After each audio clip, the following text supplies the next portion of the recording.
We did our first week on video a week ago, last week's episode. Video killed the radio star. Our 275th episode was on video, um, and we didn't reference it because we didn't want to mess it up, you know.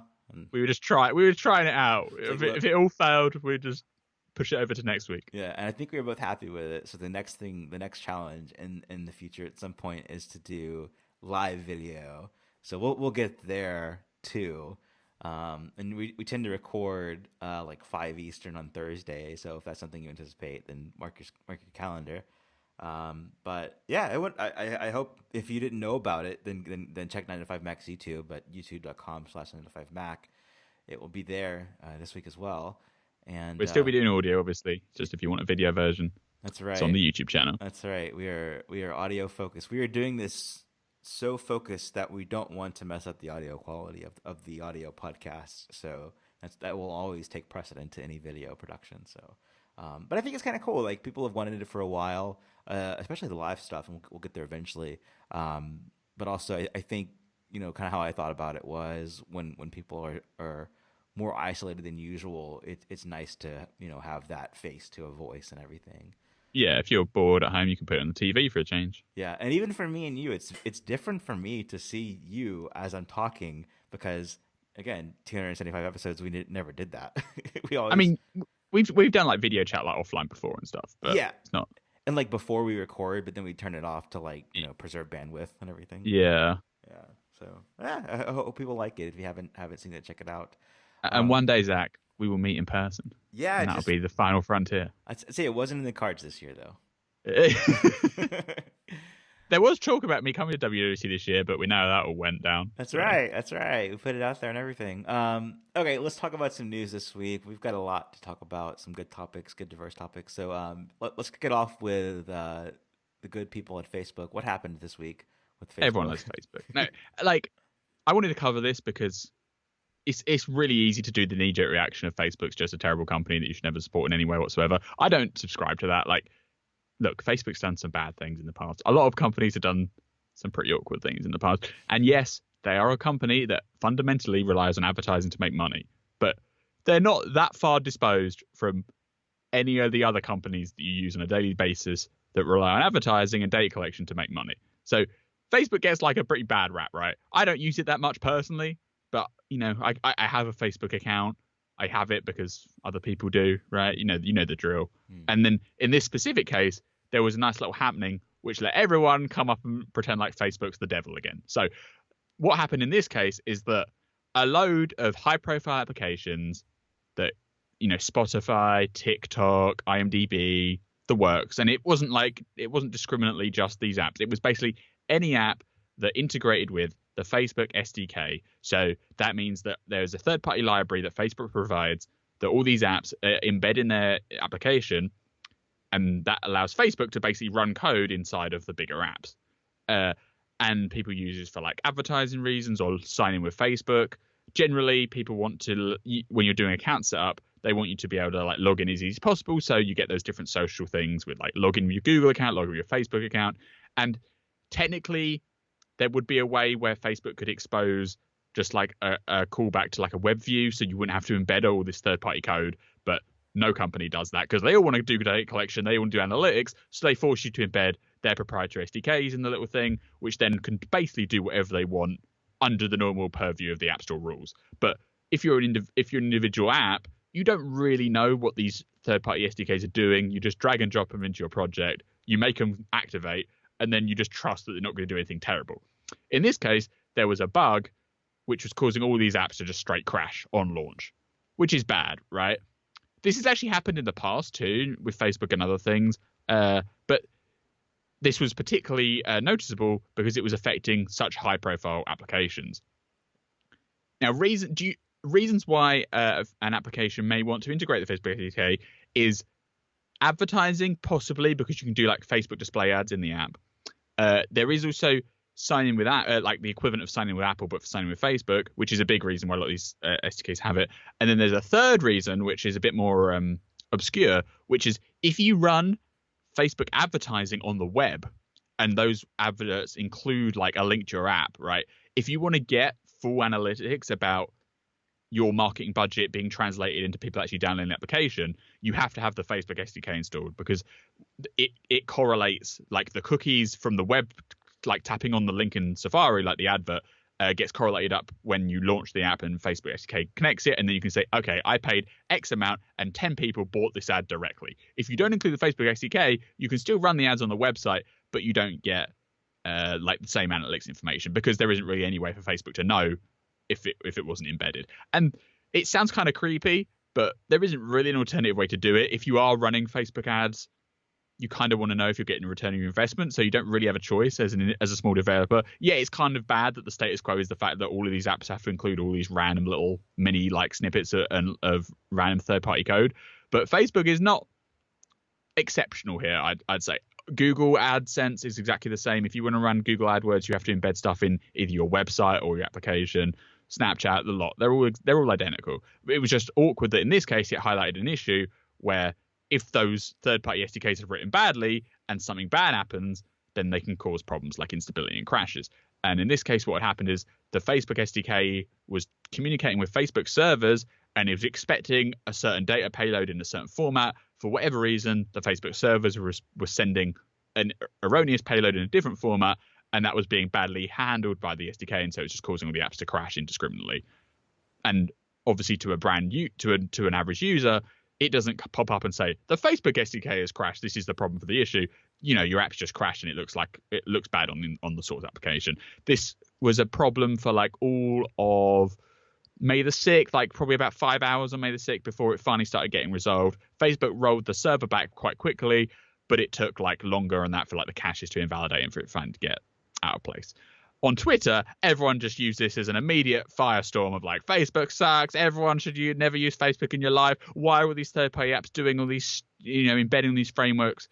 The reality is, the status quo is, if you're doing Facebook ads, which you kind of have to survive as a business, right? Even Apple runs Facebook ads. Like for all of Apple's complaints about Facebook being a privacy, a company that doesn't respect your privacy very well, they still run social media advertising because they have to. That's called business. And if you want to see the direct conversions of those in your applications, you kind of have to do it. So, as an individual developer, you don't really have a choice. And there was also another part of this where everyone loves to roll up the conspiracy theories, because people found that if you commented out the code in like your application that started this thing off, it would still launch and contact the servers. And yeah, that is kind of not great behavior of the way the API works, but it is fully documented in Facebook's developer documentation, and there is a flag that you can set to make it not do that. It was just people kind of taking it a bit out of proportion. And in a perfect world, there would be a better way for apps to be able to get the kind of analytics information they need to do this stuff without having to like embed this opaque blob of app code that could do literally anything and you don't have any control over it. But that's just not the world we live in. Mm-hmm. Two questions that you as a developer probably know the answer to. Mm-hmm. One, how much did Facebook pay you to say that? and when does your Facebook portal arrive? That is quite funny. Yeah. Like obviously it's not a great situation, but there isn't really like, I wouldn't say Facebook's any worse than anyone else, right? Like they're all doing the same thing. Yeah, I was in the attic yesterday doing some work, and it was quite hot, and I was just kind of thinking in my head, and I was thinking back about kind of the seasons we go into, the cycles we go into when Facebook does something. This was probably what triggered it. Stupid that gets the gears rolling against Facebook, and brands go away and people delete their accounts. But then, I was thinking in the situation we've been in this year, they provide a massively big service that helps a lot of people, Mm-hmm. And man, there's one Facebook group that I've seen a lot of family join and invite me to, and it's called I think like Views from My Front Door or something like that. But it's like the idea is you're quarantined at home, and what is your perspective? Like, what do you see? So we all feel more together. And ideally there would be a big alternative to the company, maybe with Apple's goals in mind and principles. But I think the utilitarian thing here is that as a company, they provide something, whether it's through the core product or through things like Instagram or WhatsApp, that are extremely beneficial technologies to have, lately. So yeah, like, yeah. if you don't want to be so defeatist about it, it's like, what could Apple do to improve this so that all these apps don't have to have all this random code in them, right? And this is a pervasive thing with Facebook and with loads of these other analytics providers, because there isn't really a better way to do it right now. Right. And so one option is to offer alternatives. So like they have started offering signing with Apple, right? And so if your core problem is that you want to make it super easy for users to sign up and log in, if you can offer something like signing with Apple, because obviously that only existed starting this year, basically. So before that, you always had to rely on all these third-party logins to actually make login very seamless, and that increases, user acquisition tremendously. And that's ultimately what you need to be able to make a sustainable business on the platform. So before, your only options are going to Google and Facebook and the like. But at least now, some apps will be able to go solely on signing with Apple only, and so they won't have to worry about embedding other stuff, because obviously signing with Apple is built into the frameworks, built into the system, and you don't have to embed any random third-party code there. Realistically, that's not going to happen, because these companies are just going to offer signing with Apple alongside every other option, right? So this is still, and so maybe there's an architectural thing that Apple could start to enforce in the future, where these SDKs have to be made using some kind of like extension architecture, which helps to sandbox them and silo them off for the rest of the app. That has a lot of technical problems, and like, how do you police it? How do you manage it? How does Apple even know that's got what's going on? Because it's hard. It's kind of difficult from a app review standpoint to separate the Facebook blob of code from just your application's blob of code. So in terms of actually regulating it, it's hard to think of a way they could do it, but maybe they could support it better with best practices and stuff. And if you go back many years, like back to the old land of iOS 5, iOS 6, and in that timeline, Apple did actually support Facebook natively in the operating system, because they had native social sharing APIs for Twitter and for Facebook. And so you could actually do Facebook social login without using any Facebook code at all. And maybe for these big guys like Twitter and Facebook, maybe that's a solution they could go back to, where the system has special knowledge about Facebook and Twitter. So if you just want to offer login options, that you don't have to include this opaque blob of Facebook code that could be doing anything. Similar for analytics, maybe Apple could just admit the fact that, okay, these companies are going to collect this information one way or the other. Can we offer a route that is more protecting of user privacy and is more efficient to actually get the same information? If the App Store reporting clicks directly back to the developers, rather than them having to wait for the app to install and then send it that way. So there are some policy things that could happen here, but my primary point is the status quo with Facebook is no different to the status quo of any of the other big corporations that offer exactly the same services, because that's just how it runs at the moment, and there's really no leeway there to do anything else. Yep. All right, let's talk about iOS 13.5, Beta 4, or Beta 2, however you view it. New update this week that addresses a lot of the stuff in the design of the exposure notification and how that is presented. What's the key change there for you?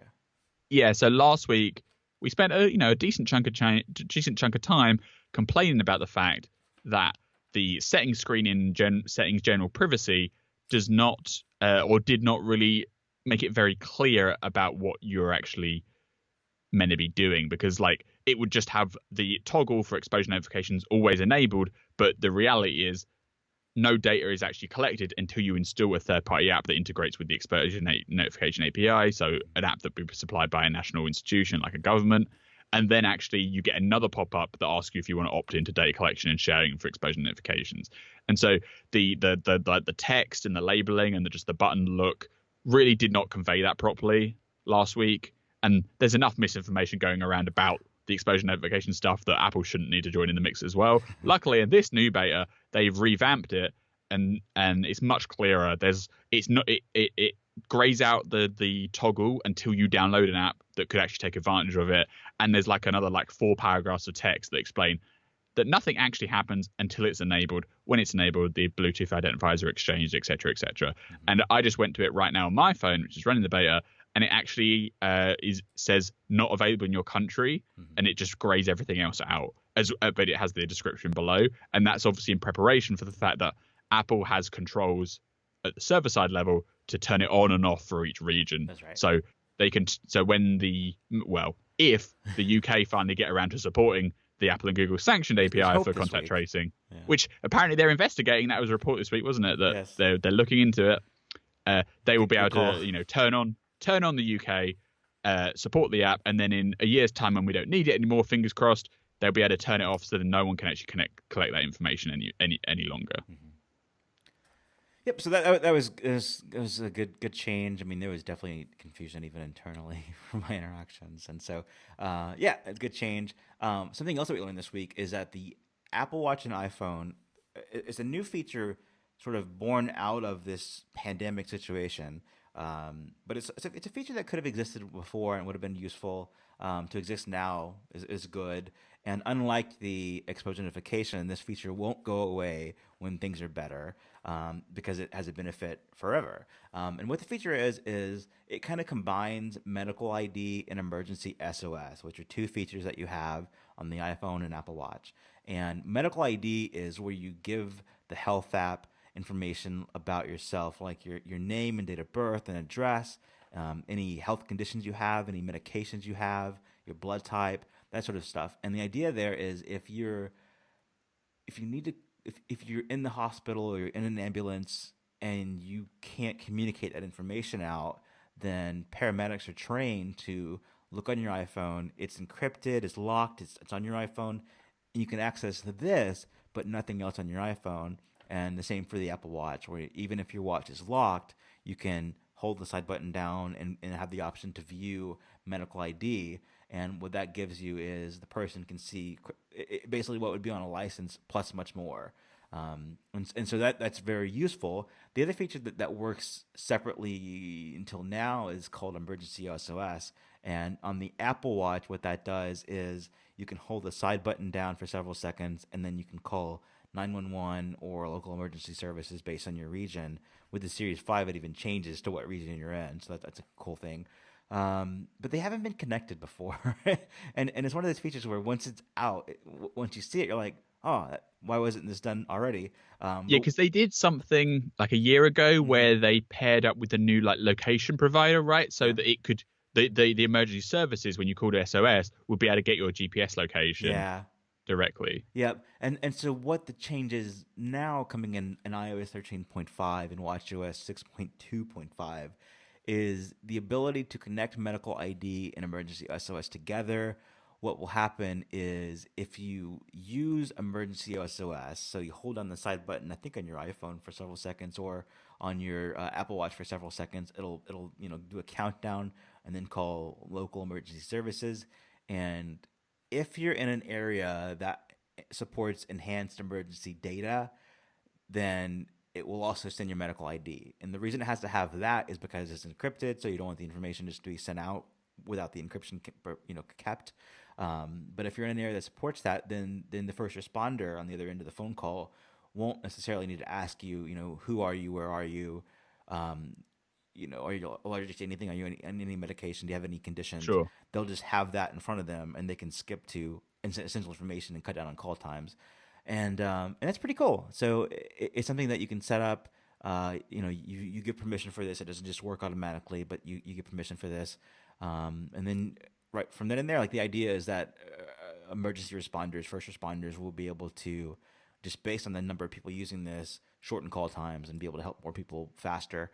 And that's really cool. Like, especially with like, like Apple Watch, where if you have a hard fall, it can start calling the emergency service automatically if you don't move, right? And it works out you're unconscious. And so then the caller, the handler on the other end of the line would immediately get your medical ID information, which might say, you've had a history of diabetes, so you might have passed out, et cetera, et cetera. So that it's like an extension of the existing system where they would send across your location. Now it's location plus your medical information. Yeah, and if you haven't set up medical ID or emergency SOS, both are great to have, and so I'd recommend setting them up, and we'll have the resources in the show notes for how to do that. And then whenever you update to the new software updates that we expect in mid-May or a little bit later, then this will be an option there as well. So it's a cool thing, and it's one of those things where this would have made sense before, it will make sense long after, and it's good to see it. Yeah, it's probably something they had in development, but they prioritized because of the current pandemic situation. Yeah, and it just shows like one more thing in this 13.5 update that's focused on this situation at hand. So it further further puts emphasis on this update is for that reason. Especially in times like right now of lockdown, you should be avoiding going out for grocery shopping wherever possible. And Sunbasket is a perfect and delicious solution to do just that. Sunbasket delivers healthy, delicious meals straight to your door. It offers recipes for all kinds of dietary preferences like paleo, Mediterranean, vegetarian, gluten-free, and so much more. And Sunbasket makes it easy and convenient to cook. Everything you need is delivered to your door with all ingredients appropriately portioned ahead of time and ready to prep and cook. You can enjoy a dinner full of organic produce in as little as 15 minutes. Current recipes include hoisin steak strip, lettuce cups with pickled daikon and carrots, roasted salmon with miso glazed eggplant, that sounds nice, black bean tostadas, diablo with cabbage slaw, and guacamole. And recipes are easy and simple to follow, so anyone can use Sunbasket no matter how much experience they have in the kitchen. And now, Zach, Sunbasket sent you a meal basket, right? Yeah. It's a couple of stories here. So one is that I finished working a few days ago, and my brother's here with us, and he said the kids are sitting on a box outside. I guess it's okay. And so I looked up there. Is the box from Sunbasket? It's like, oh, uh-oh. It turns out it can survive a 2-year-old and a 7-year-old using it as a chair. So I mean, and that's good to know. Like, you want your food to stay, when it comes to shipping, you want it to stay solid. And then I'm always amazed at how you can have refrigerated and freezered food, shipped like that. And it was so fun to unpack it, because it was like, I was asking my brother, I was like, have you ever seen this before? Like this kind of thing? And he's like, no, he hasn't. And so it was so neat to be able to take the box from the porch step to the kitchen and then pack it away in the freezer, in the refrigerator. And it was packaged so well and like separate that it was just really neat. Very, very, very organized. And the next thing I have to say is that my wife, who just, she takes pride in preparing meals and everything, and like, I can make ramen, but she's like, oh, you signed up for Sunbasket? I was like, well, we've got them for a sponsor for the show, so we're trying it out. And she's like, oh, I've been wanting to try them for a while. So she was impressed that we have Sunbasket as a sponsor. And like, frankly, I hadn't heard of Sunbasket before the sponsorship, which I imagine is true for some listeners. But it was a great way to impress her. She really was. Nice. So yeah, and so my brother will be cooking for us tonight, and it's looking forward to trying it. Great. Sunbasket facilities have the highest levels of food and employee safety. And in the wake of COVID-19, Sunbasket is reinforcing its strict adherence to its operating procedures and increasing how regularly it sanitizes offices and distribution centers. And right now, Sunbasket is offering $35 off your order when you go to sunbasket.com/happy hour and enter promo code happy hour as all one word at checkout. That's sunbasket.com, sunbasket.com/happy hour. Remember, that's all one word, and enter promo code happy hour at checkout for $35 off your order. Sunbasket.com/happy hour, promo code happy hour. Thanks to Sunbasket for sponsoring the show. All right, Mayo, news this week about WWDC, Apple's worldwide developer conference. This time it's truly worldwide in its form.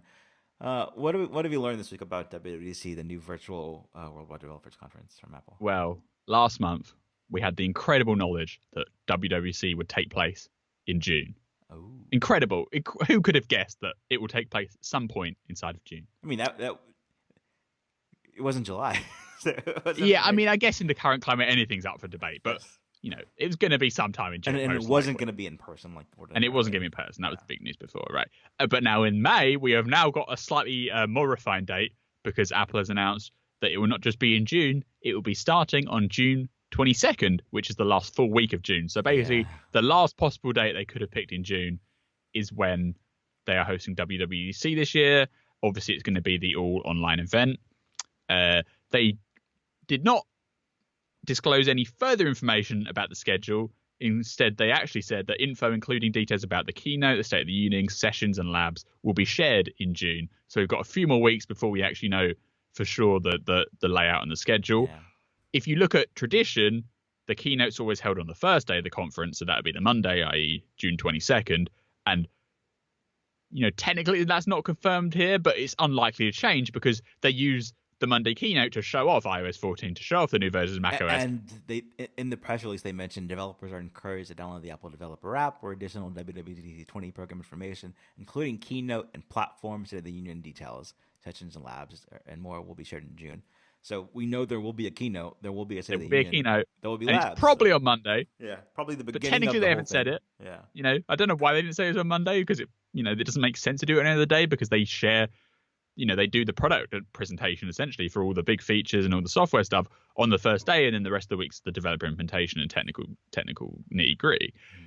So basically, we can pencil in Monday for being the June 22nd keynote. Mm-hmm. Obviously, we don't really know what form the keynote's going to be. It could be a pre-recorded video, right, where they just do like product videos that have been shot and edited and they're not even set in a stage, right? Because like that video they sent to press for the iPad and Magic Keyboard with Craig Federighi just like in a room in Apple Park, and it was clearly edited together, and he just showed off the features and he talked it through. Like, theoretically, they don't have to do a keynote live. They could just pre-record everything, have it perfectly done with like perfect editing and perfect cuts. I think it'd be a bit weird if they did that. Like, maybe they'll just do a pre-recorded keynote, but it's still just set on a stage and they just have like no one in the audience, right? You're not going to get Tim Cook coming out and saying good morning and everyone clapping in the background. Like, there's a couple of late night shows I watch, and one does a fake laugh track, and then they play off of it by having like black and white crowds clapping and things like that. So it's obviously fake, but it's kind of like reassuring. It's kind of like back to normal. And then another one, late show with Stephen Colbert, did a thing where he fell asleep at the beginning of the show, and then he dreamed that things were back to normal, and he was back in his studio in New York doing a show in front of a live audience, but it was animated, and it actually felt better than like seeing him, in a corner of his house doing the show. Imagine a memoji. That is the artwork. Yeah, that is the artwork. They've got 3 laptops, and behind them they've got different people's memoji characters. Yep. Like, maybe I think that'd be a bit too cheesy for Apple. Like, when they went to commercial break on the Late Show, they went back to the in person. If I had to guess, they'll probably do some sort of like keynote that's on a stage. Maybe it's not live, it's recorded, and they just use they get a small smattering of Apple employees, like the executive team, to be in the audience and do the clapping, and they could just use some creatively positioned microphones to make it sound like it's more fuller. Right. Sure. Yeah. Because I think you need I don't think you can do a keynote where the audience is literally empty, because they put in jokes and they put in little gags and they they pause for applause and stuff. And so if you just have like dead silence, it's probably not going to fly. But if you just have the 10 people or whatever around the thing, they can, technically it's not canned laughter or canned applause, but they can juice it up so it sounds more fuller than it, so it doesn't sound awkward, if you know what I mean. And maybe there's a reason we haven't heard the keynote date officially, even though we presume it's the morning of June 22nd, and it's because it depends on what the state of affairs are on June 22nd and what they. Yeah, I mean, they've definitely given themselves the longest opportunity for stuff to change, and if lockdown measures are eased slightly by the end of June, then maybe they can put on something more substantial, or maybe not, or maybe they don't want to because of health concerns. I've kind of thought that the notion that they would invite press, even local press, is just too optimistic. Yeah, I agree. Maybe back in February, when we were all still a bit naive about the whole thing, it was early March, it was like, maybe by June they'll be able to invite local press. We were a month and a half away, and it doesn't seem like they're going to be inviting anyone externally. Will be traveling by plane for this. Yeah, exactly. Yeah. It's going to be, because obviously most of Apple is working from home, but there has to be people on the campus doing stuff, because there are essential tasks that have to be done on site, and they keep it on the download. But there are actual employees in the offices, doing server maintenance, making sure the build systems are still running, making sure all the stuff that all the machines and the prototypings and when you log in remotely as a person at home, you're logging into a remote machine that exists somewhere in Apple Park. If there's a problem with that machine, they have to get the technical people, they have to get IT to go and sort it out. There are actual people in Apple Park, far less than the 10,000 or whatever there normally is, but there must be a few hundred. They could just fill out the crowd with them if they have to, right? And they're not technically exposing anyone else to more risks than they need to, because they're already there anyway. So I think there's some creative ways they could get around, doing a keynote like that, and it's still being in a stage environment, if you know what I mean. Could be.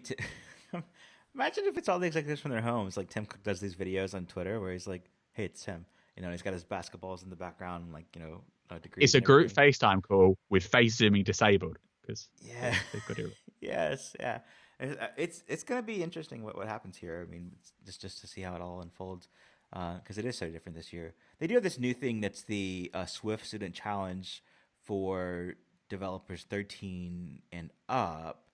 And they describe that by saying this is the only way you can get a jacket, which is ordinarily included with your paid ticket, and a pen set, which has been kind of a new tradition in the past few years.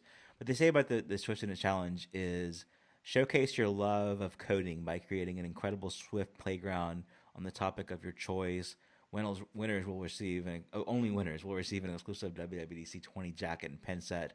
The challenge is open to students around the world. So it's kind of neat because it's free this time. Ordinarily, I think you need to attend, right? And it's usually No, the student scholarships are always free. okay, but you get one by submitting an app, right? Or project that so they have right. So in normal so in normal years, you can either buy a ticket for $1,600, yeah, and then you get a jacket as part of that swag, right? So if you just come as a normal person, and then they have about 200 to 300 student scholarship applications where you submit a little project, you submit a Swift playground, and then if you get in, they pay for your ticket, and in many cases they pay for your travel as well. So this Swift's student challenge is kind of the equivalent of the scholarship thing, but sure. obviously there's no travel involved. That's yeah, right. Yeah, and only the students will get jackets and pens. So. Yeah, that is true because no one else will be getting. So they'll be pretty damn rare. And then they can sell them and pay for college because they're that rare. Yep. So that's kind of like keynote admin stuff. Like at a high level, what do you think they're going to do? What do you think they're going to announce? Right? Like, is there anything? Obviously, they're going to announce the operating systems, but do you think there's like big things like the ARM Mac is a question, right? Is it the time for the ARM Mac? Yeah, I don't know. I mean, my thought on that is that there's some reporting about the project for next year being the first MacBook to come out with it. There's been so much discussion over the decade about this and how it could go. My only thing to say is that they've kept things like the Swift programming language a secret, so that I could see them keeping this tightly held too. So this could it's like a prepare surprise. Yeah, it's like we're giving you this much time to prepare. Here's the next phase of what was once known as Marzipan Catalyst. And then here's this other thing to focus on as well. I could see it because, like, let's say they say that the first they could just say our first product with ARM will be shipping in the spring of the next year, right? Mm-hmm. So that gives developers and the community 9 months to get their software updated, to get it ready. Mm-hmm. And if they're not going to do emulation, which remains an open question whether they're going to offer an emulation option or not, if they're not going to, they need to give people preparation time to actually. Yeah, I don't think they should do emulation. Yeah. But if you say just like very vaguely, like, oh, we will have ARM products next year, it kind of cuts off most of the Osborne effect of the cannibalization, right? Because if they said like they're not going to announce we're going to do a 12-inch MacBook with ARM and it's going to come out in March, because then loads of people stop buying MacBook Airs. If they just say, generally we're starting an ARM transition with the Mac, here's our developer machine that you can buy from Apple.com for developers to actually test their software, right? And that's kind of what they did with the Intel transition when they went from PowerPC to Intel all those years ago. They didn't announce Intel products on the same day. They announced a developer, machine basically that was kind of like a Mac Pro, but it was just running Intel and nothing else. And then they followed up by starting to release Intel products at the next event, which was like 4 months later or 9 months later or whatever. So they could do history repeating themselves. I think if they didn't say anything about ARM Macs at all until the spring when the laptop came out, it doesn't instill confidence.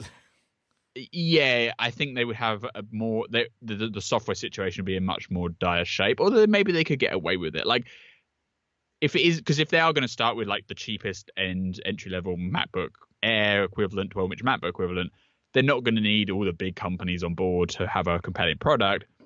Most people are spending their life in Messages and Safari, so even just a MacBook that runs those apps close enough. If you get like Office on board, though, it definitely helps. And you've got the iPad stuff, so yeah, you could work privately with the major groups, and then you could say, like to take Office from being the Mac version to being the iPad version on the Mac, that could be a big deal. I'm not sure how the feature parity changes there, and I also believe that it's we've seen in the past Office lag behind on the Mac in terms of features. Definitely. But they could do like both, right? You could have like Office 365 equivalents coming yeah. on like the Catalyst versions, Yeah. right? Transposed, Perpetual and license they on the could say, Mac with Intel, or subscription based on ARM or the Mac with Intel, basically. yeah, and then it doesn't have to be like a permanent thing. And they can say, look, we've got these ones which work exactly like the iPad apps, but then we're still working on transferring the old classic full Office suite over to ARM eventually, if you know what I mean. Like, Yeah. so if Apple, did some private dealings, they could say, yeah, the iPad app, just make that, work all right on the Mac for the time being, and that'd be good with it. What's phase 2 of Catalyst, as reported by Mark Gurman before, where first you target iPad apps? The second phase is targeted more at phone apps, so it would be easier for iPhone style apps to be ported to the Mac, and so you'd have like a calculator app, which doesn't have to be like a landscape application; it can just be a little portrait. The rectangle. Twitter app for the iPad is like, it's good. I don't. It's weird because I guess like it doesn't force you in landscape. You can make a tiny little timeline column. Yeah, So yeah, like that. That's why that second phase of Mark's reporting has always been a bit ambiguous, because you can force Catalyst now to like only have a window that's so wide. I think it's more the fact that like the supporting tooling for it isn't really meant for it. Like they want you to use the iPad layouts, like the landscape big width layouts. We haven't seen Apple do an iPhone only app on the Mac, and I guess there's some apps that are just like they. I don't know. It's hard to imagine an app that's on the iPhone that wouldn't be ideal on the iPad, but is ideal on the Mac. Like that's I can't see that being a thing, but maybe. Well, I think there's probably apps that are only on the phone, like Instagram, that they might want to get on the Mac. Yeah, but they could do Instagram for iPads. Usually, they could do Instagram with Catalyst. Like I think there's probably just like some like Xcode features and support and like automatic transferring to make it really easy for like an iPhone layout to be able to go to the Mac directly one shot. Whereas right now you more have to go around the houses, and it's like you get your iPad layout for free, but you don't get anything else, if you know what I mean. Yeah. Apart from ARM stuff, there's probably going to be some kind of services update. The media bundle stuff that we keep hearing about probably is a September thing, you'd expect, but I think they could do there'll be like new features for Apple Arcade, maybe new features for the TV stuff. Then the widgets, home screen widgets, are a forerunning rumor for like iOS 14 in general, right? We'll definitely cover more in terms of like iOS features, watchOS features. We know a lot of what's been in the works since last December. We've reported that on the site, on the podcast. So yeah, the wallpapers leaks. You had the kids mode for Apple Watch. Yeah, stuff like that. Our friend Love to Dream on Twitter has had one more thing. It's coming. Coin did that last year and he was wrong. Yeah, so it's funny. It's like, oh no, here we go again. But I like jokingly replied that like, yeah, the 5 gigabytes of iCloud will double to 10. But seriously, like any change to iCloud storage would be excellent. If they let people, I know people who need a higher than 2 terabytes for $10 a month storage plan. The thing that they introduced last year was if you have a 200 or one or what is that it? was a couple of years. Oh, you mean him skipping video? 200 or 2 terabyte plan. Yeah. Then you can do HomeKit secure video. 200 supports 1 camera. 2 terabytes supports 5. You cannot go over. And as we'll discuss in a little bit, I can easily go over. So those are limitations that people want to see changed. But man, it's been some. I saw. I think his name is Spencer Daly, who's a tech meme editor, and he tweeted out like the historical coverage of iCloud storage as featured on Tech Meme, and it was so old, like 2012 stuff. It's like there's not been a change in a long time. Yeah, for sure. Maybe they're waiting for the media bundle stuff so they can kind of roll that together. So you could get like, they can do like bigger iCloud plan changes alongside, bundling Apple Music and TV and stuff with a bigger iCloud plan potentially. But I even for my 2 terabyte plan, which I'm currently on, and I only use about 300 gigs of it, I just want iOS, watchOS, macOS to add more features that actually take advantage of the storage. Like iCloud Time Machine for the Mac is like an obvious thing they could do, where you get like instead of needing to use Backblaze or that kind of stuff, if I could just use a big block of my 2 terabytes of storage to actually back up my Mac 1-to-1 and just have like a 1-to-1 backup on iCloud, I'd be over the moon with that. Right now I'm like, I'm paying for 2 terabytes but only using like a quarter of it, and that's including with family members on the same thing as well. And it's like, just give me more stuff that I can actually use this storage for. Like, I want to do more with it. Just let me do it, if you know what I mean. Mm-hmm. Yeah. We are sponsored this week by Bitrise. If you're an app developer, Bitrise offers iOS continuous integration and delivery that lets you build better applications faster. Bitrise includes a variety of iPhone and iPad specific development solutions. You can do automatic code signing, support for the latest Xcode versions, virtual machines, and so much more. Bitrise offers more than 300 different integrations that you can easily connect the processes and services that you use in your mobile development workflows. Setup is a breeze and maintenance is drastically reduced because it all runs in the cloud, saving you both time and money.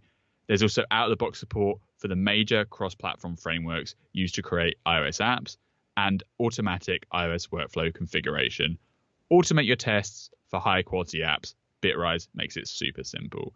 And for continuous deployment, Bitrise saves you time by even automating releases. You don't have to worry about App Store Connect and, that's a terrible web app. You can just automatically send your App Store signed applications to the App Store through Bitrise, deploy to third parties, and deploy for testing. And security is a priority. You can sit back and relax knowing your data is safe.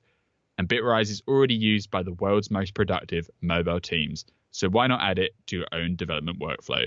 Sign up for free at bitrise.io and learn more at the link in the show notes. Our thanks to Bitrise for supporting Happy Hour. All right, Mayo, something else new this week is the 13-inch MacBook Pro with Magic Keyboard. And this is a mixed bag here. It depends on your perspective. It's the same design as the 13-inch MacBook Pro with butterfly keyboard, except it has the new inverted T arrow keys. The escape key is next to the touch bar. The Touch ID sensor is separated. And most importantly, it's not the butterfly keyboard. It's the Magic Keyboard that's more reliable and arguably a better experience. But they didn't do the change to 14 inches like they did with the 16-inch. And with the 16-inch, we were kind of like, that's it, And this was like less than that. On the other hand, this machine, like if I think back to myself in 2008, 2009, I would have loved this machine over the one that it replaced. Even the base model, because the stigma with butterfly keyboard. Mine didn't have that problem in 2009. This new one doesn't have it now, so it's a good replacement compared to the other one.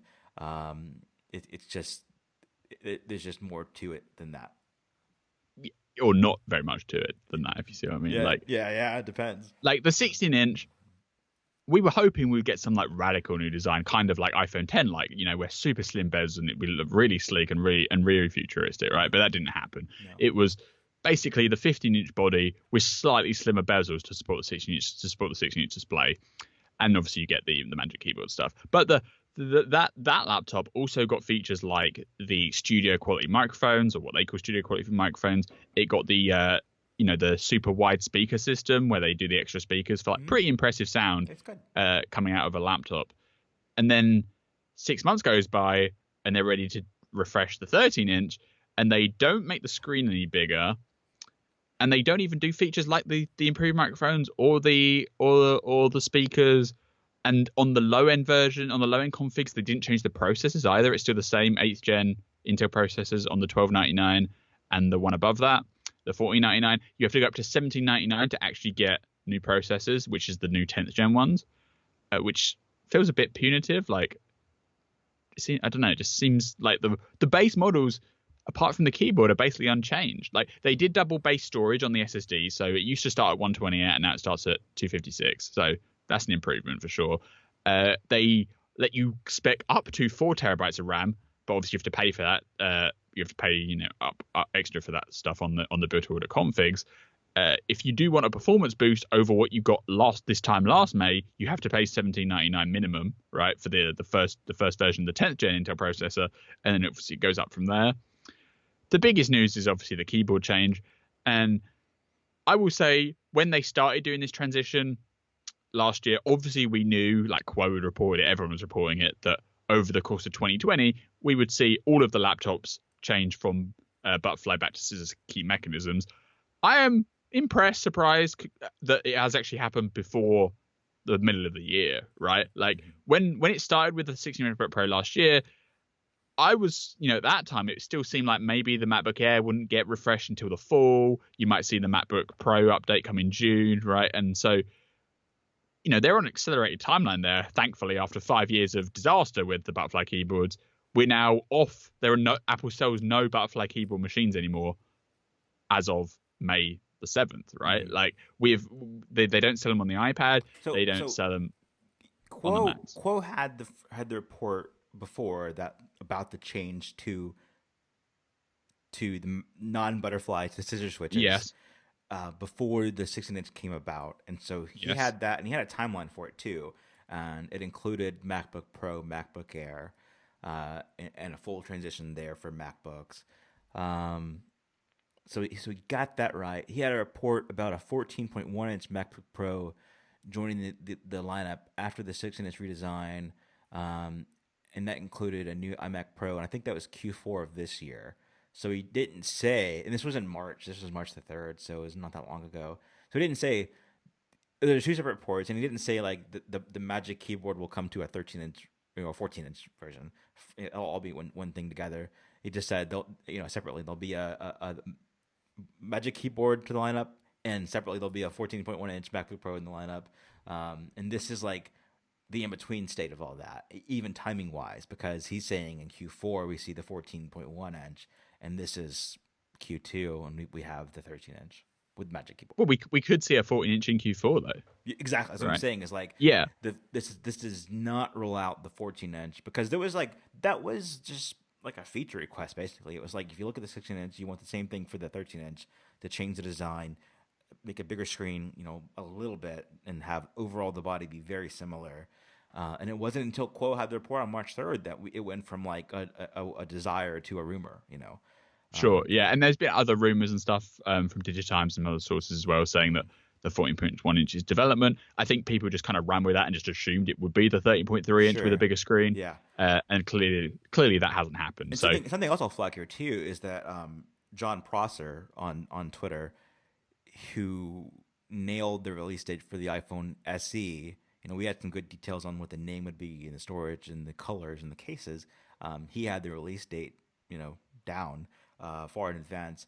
On the morning of this release date, he learned and shared on Twitter that there would be this new MacBook Pro, and that was the first, sighting we saw of that. And there was some like vague mumblings that it was coming in May sometime, right? But not literally like on a Monday. And he there it was. A day of release, in advance. So that was good. So just to give him credit, and then here comes the thing, and it's, it is what it is.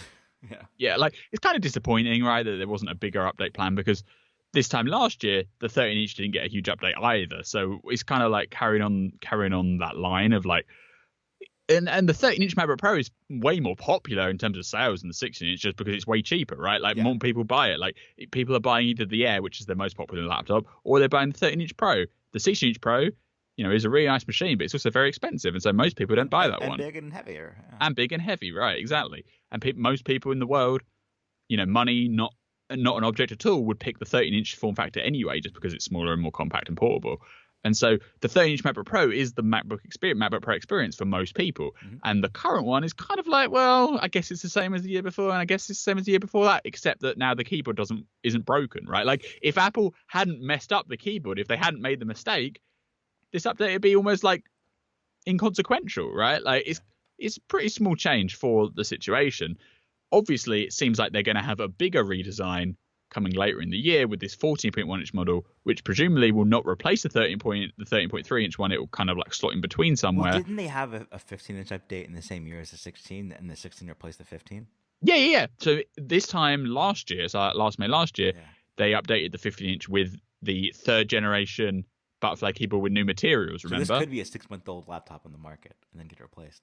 But probably not for that low price, because with the 16-inch, it was high-end, and it just replaced it at the high price point. At this point, maybe you see the higher-end version get replaced, but that'd be kind of weird. Because the higher-end one's the ones they made the most investment in, right, with the 10th-gen processors. Yeah. That's why it's confusing, because it feels like if they do have the 14.1-inch model coming in as a separate option, it's going to jam up the cleanness of the line again. Like, and it feels like we just got to a point of having a pretty nice lineup of distinction between Air, Pro, 16-inch, right? Yeah, and there's still confusion about, or now with this release, about MacBook Air or MacBook Pro when the prices are so similar. And the difference, I mean, the decision making is just like, do you want the portability or do you want an improved screen? Do you want a better screen, a brighter and higher quality screen? So it's even power wise, it's like debatable. But okay, if the mission objective was to just get rid of the Butterfly keyboard as quickly as possible, yeah, this could just be a 6-month machine. Yeah, In the fall, it goes away, and you have the same specs as what's available now, but you have it in a much more modern chassis with a slightly bigger screen. Yeah. Potentially. Yeah, I could see that. I hadn't thought so much about that until just now, today. But that makes sense. And they can keep the low end model around for education and hit the price points at the low end and stuff. Yeah, it would be weird to say MacBook Pro 13-inch, MacBook Pro 14-inch, MacBook Pro 16-inch without kind of putting the 13-inch, in this other category that you don't see automatically. Because then it'd be so clean. 13-inch MacBook. I mean, we talked about this before. How clean it would be. 13-inch MacBook Air, 14-inch MacBook Pro, 16-inch MacBook Pro, and then there wouldn't be that even like we're kind of in this area now where you can get a MacBook Pro for less money, with a better display than a MacBook Air, similar performance. And so maybe that's the performance on the Pro will be better, even on the low end models, just because of cooling compared to the Air, right? So the Air does have a fan in it, but it's smaller and the heat profile is way different. Whereas the MacBook Pro is that that extra bit of thickness and the double fan design, so you can have higher performance. It can cool the processor for much longer, and the long term performance of the chip is way better sustained than the Air can achieve. Yeah. So it's right, the name Air and Pro. I like that. Yeah. So I guess if I was somebody who was like waiting out for a 13-inch redesign, obviously you're going to be disappointed, right? Because it's a minor spec bump with a fixed keyboard. That's basically what it boils down to, right? And some people have said, oh, you've got like the old one on the low end, and then from $17.99 you've got like a new MacBook Pro. They're just all the same. They're just like one's actually got spec bumps and one hasn't, but they didn't change the prices. Like the 16-inch, although it was kind of like a smaller redesign than we were anticipating, because they didn't change the prices, it felt like a win because the screen got bigger, they added in some extra features, and it kind of felt okay, they haven't actually made it more expensive. Whereas here they haven't changed the prices, but they haven't really given you much more for your money. So it's kind of like a whatever update.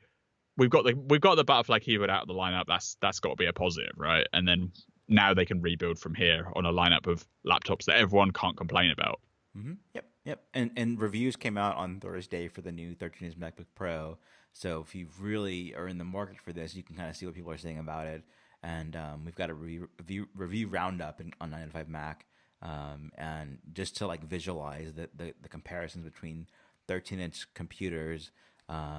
There's some charting there as well. So I'm glad I'm not in the market for this, because I would be impatient and be like, where's the 14-inch? But and maybe when the 14-inch does come, it has mini LED potentially, because obviously there's concurrent rumors about mini LED displays coming to all of Apple's products. That's when I'll be annoyed at my 16-inch. And right now I'm feeling good. So I mean, they'll probably do a 16-inch with mini LED as well, right? So you could just upgrade to that. I don't want to upgrade. Yeah, we know that playbook. Although I will say I bought 1 terabyte this time because that was an upgrade from 256 on the other MacBook that I had, and then I had the Mac Pro with 1 terabyte. But I just thought, just do 1 terabyte, it's fine.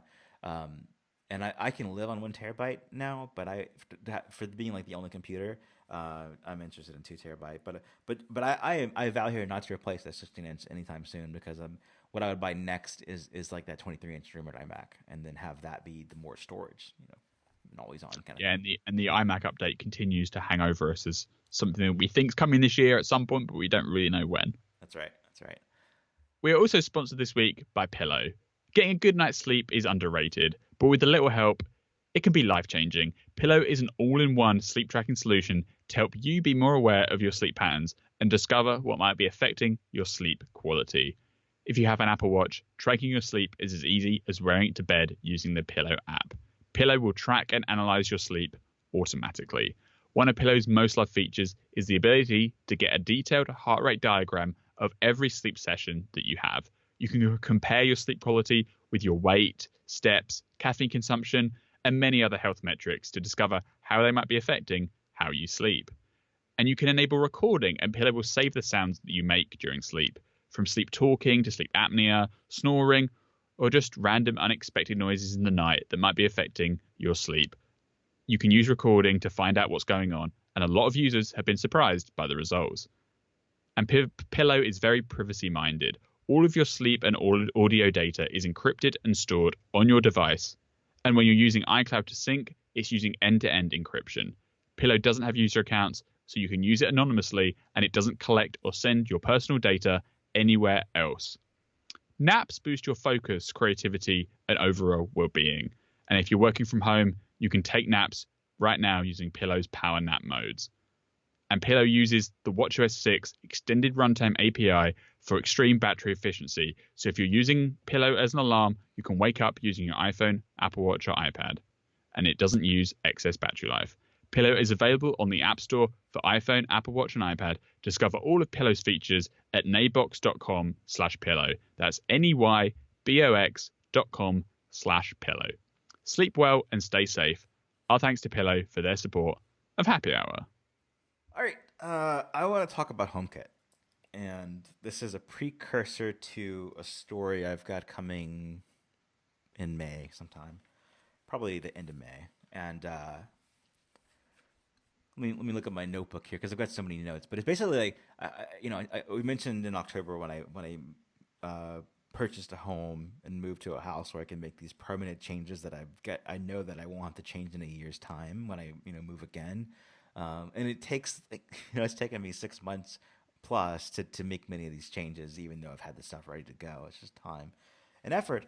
And so right now you've got a lot of time on your hands. Yeah, I've been calling this like safer at home kit or like HomeKit improvements in quarantine, so it's like that.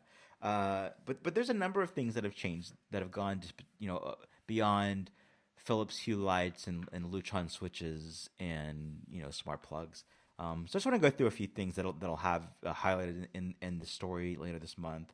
A big thing will be I've gotten way more into automation, and it's a benefit of having a permanent place to live, and you can kind of like look at the patterns of behavior in people and where they are and when they're here and there, and have a good system there. But I'll have that detailed in the story. It's too complex for audio, I think. But something that's new this year that I've tried is the Abode home security system, and that's a do-it-yourself home security system where you buy just the pieces that you need, and then you can pay to have a subscription for having features like cellular supported, so that if your power is out, the security system still works, or the ability to call 911 or emergency services where you live.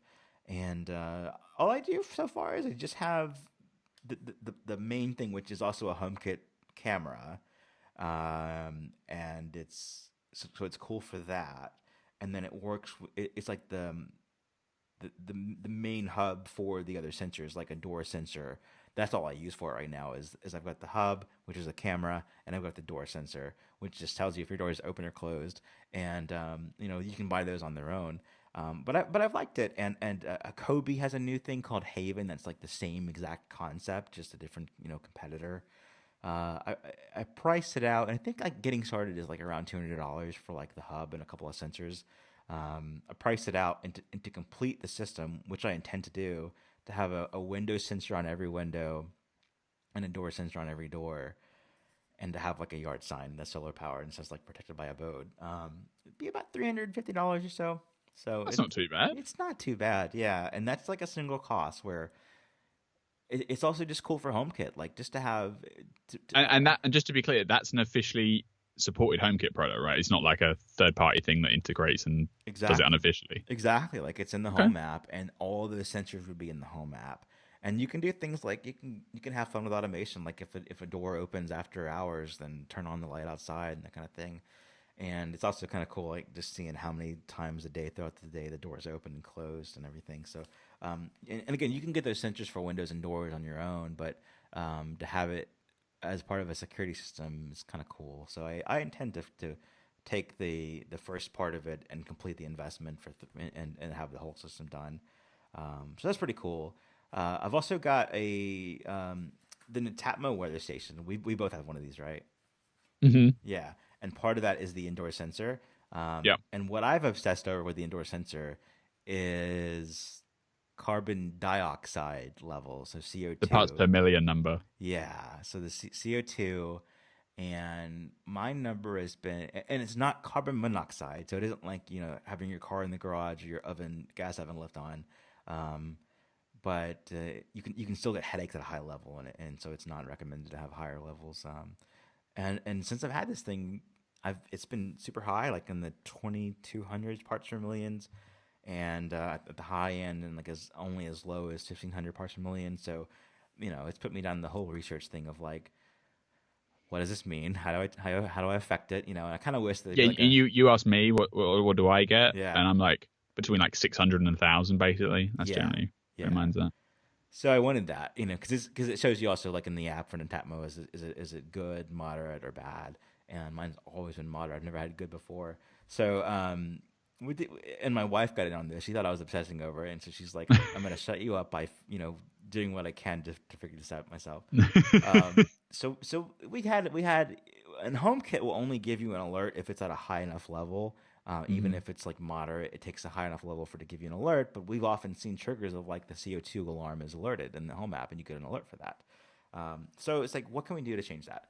So what we did was we opened up every window overnight, and I also have an air purifier that I purchased just to have a filter the room too. But air quality was not a problem. It was just the CO2 level, and just having the windows open overnight. It went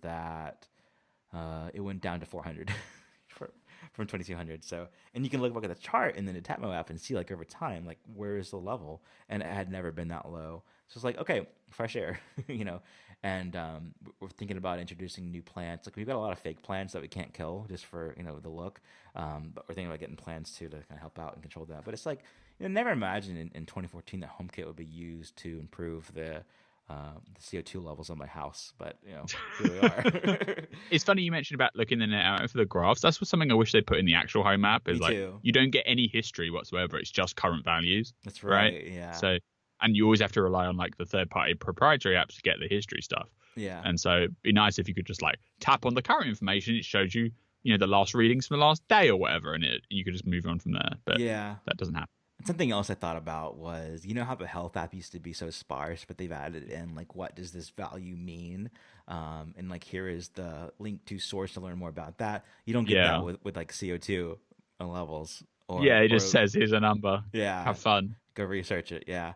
So I've got that, and I've had fun like kind of like mastering that number down, and then we closed the windows the next day, and it went back up, a little bit, but not as much. So it's just now we have that as a routine of like open windows.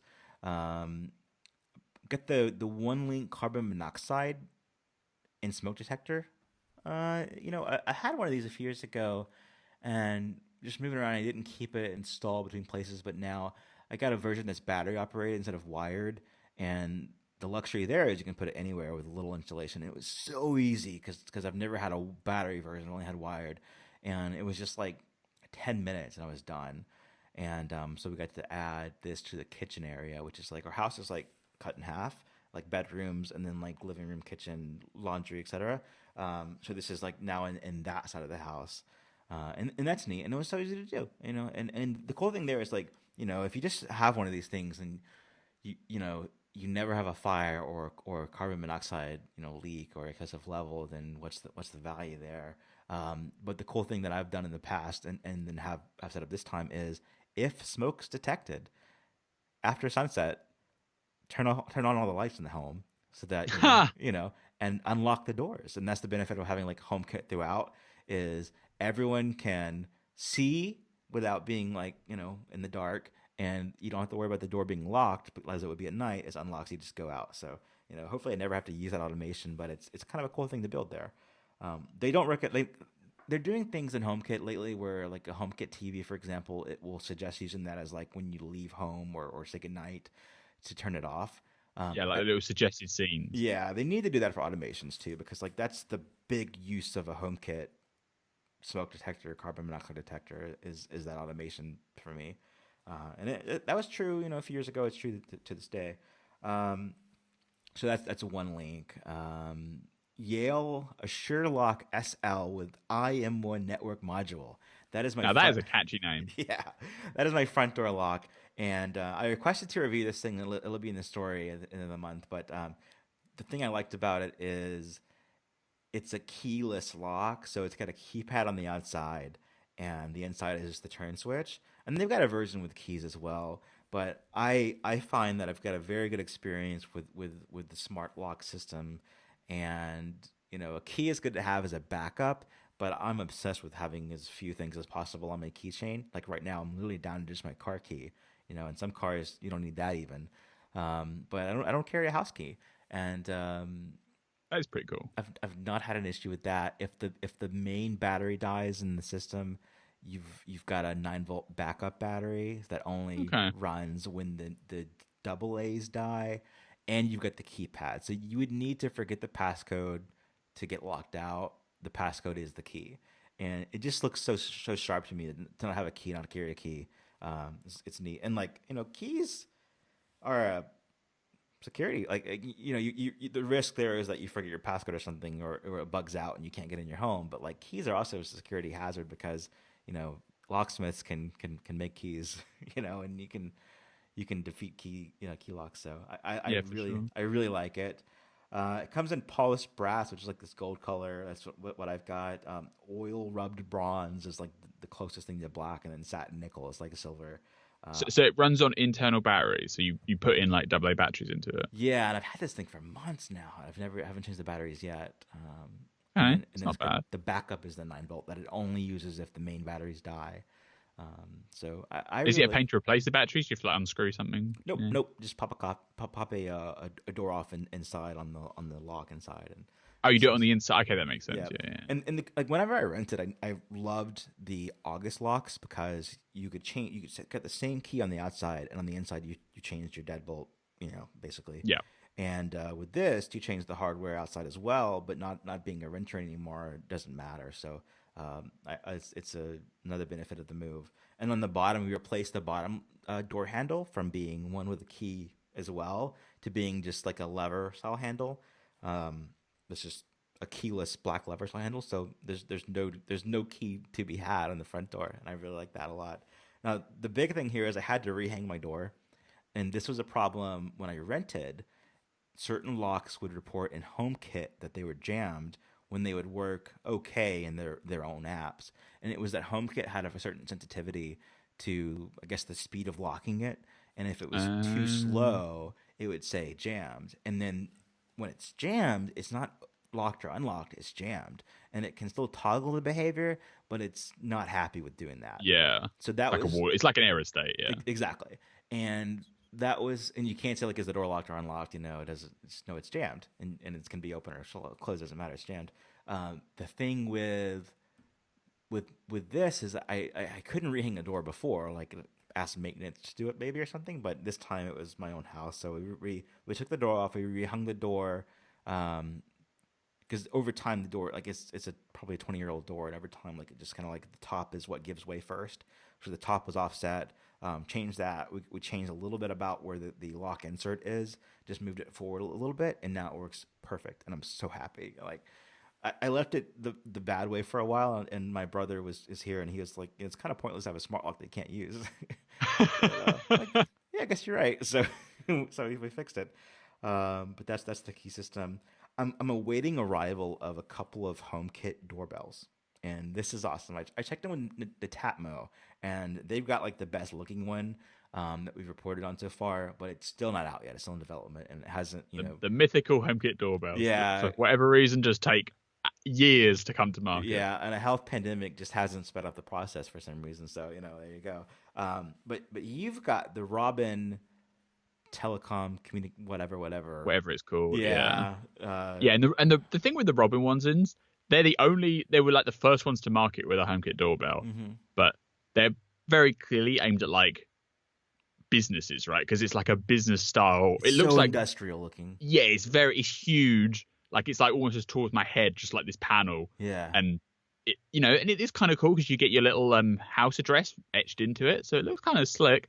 But it's just so big, we haven't been able to use it because where our little doorbell fits on the house, it's one like the August doorbells, which are like that big, right? Just really skinny. And this thing is like a tank.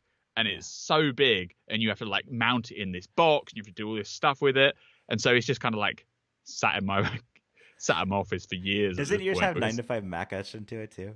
yeah, it did have an Mac to do it. Yeah. I actually paid to get it re-etched, so Oh, good, cool, nice. so now I have a still not one that I haven't used, but at least it has my actual home address written on it. That's Yeah. classic.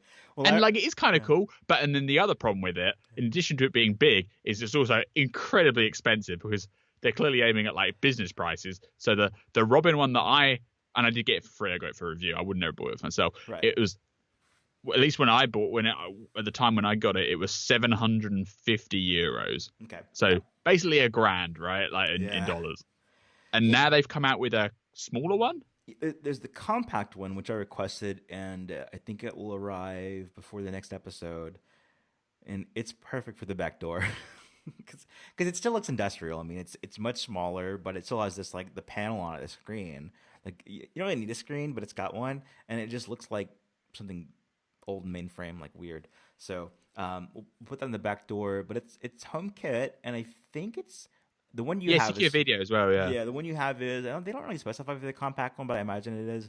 But again, the price thing is what's incredible there.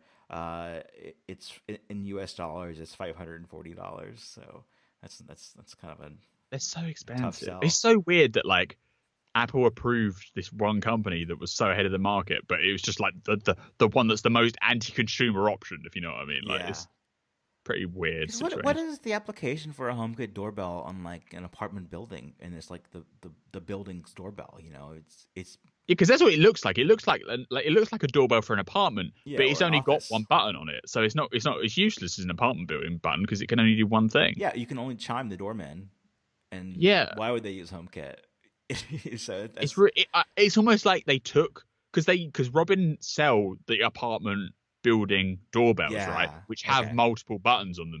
So I think they basically just took their chassis that they already made and just stripped it down to make it HomeKit compatible to get a HomeKit smart doorbell out the door. And they were first. And they were first, and they did achieve seemingly what no other company managed to do. Still the only. Yeah. Yeah, so you got to give them some credit, but it's just a shame that the product that they come out with doesn't really fit any like normal person's needs. They were first and second, and this is the case. The other one that I've requested, and I think will come this month in time for this story, is from the model's called Yobi YOBI B3, and it comes in one color, which is like a combination of black and gold. Fortunately for me, it will match my lock because it's also that kind of gold color. Although it's a little bit like more like rose gold than like bronzy. But it's got a great price, and it's available for pre-order. And I've not seen much press for this thing, which is surprising.